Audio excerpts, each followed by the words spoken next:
Kampung Jono Oge di Sigi, Palu, Indonesia seolah-olah gaib dari peta akibat dilanda gempa bumi pada 28 September lalu.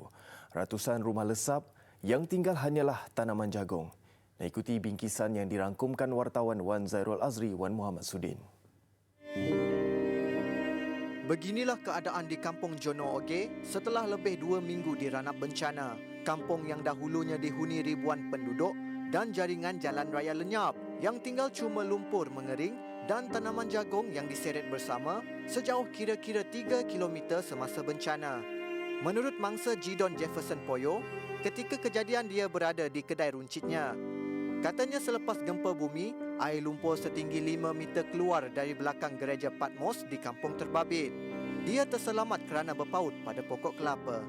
Saya naik dapat kap rumah. Atap rumah sudah jatuh, di situ saya melompat, saya berteriak sama teman-teman, naik di sinilah kita. Begitu kita naik kurang lebih 8 orang kayaknya kita di situ. Begitu sampai di pertengahan sana kena pohon kelapa. Tak bentur di situ saya terlompat memang. Itu memang masuk di dalam itu. Masih juga sempat saya naik, masih juga sempat saya lihat itu mobil L300 lewat di atas kepala. Selang berapa meter dia ke bawah, rubuh lagi pohon kelapa. Rubuh pohon kelapa, sudah disitulah saya bisa dapat perlindungan, dapat berpegang dan sampai sekarang bisa selamat. Hampir 200 pelajar berusia 17 tahun yang mengikuti kem pengajian kitab Injil menjadi korban.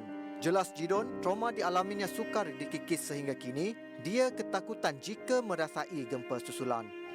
Peristiwa ya habis 2 hari itu kayak orang gila, suka berjalan sendiri, kadang-kadang rasa menangis.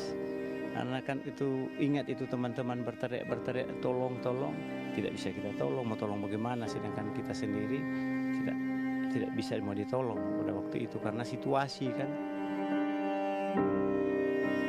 Akses jalan raya ke lokasi bencana terputus akibat gempa bumi 7.4 skala Richter menyukarkan bantuan diagihkan.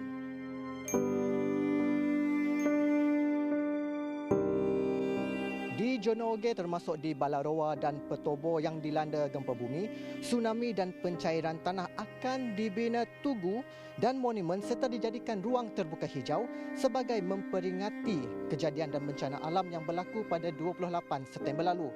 Ini juga sebagai petanda bahawa ketiga-tiga kawasan ini tidak sesuai dan selamat untuk diduduki. Wan Zairul Azri, Wan Muhammad Sudin bersama juru kamera Bakti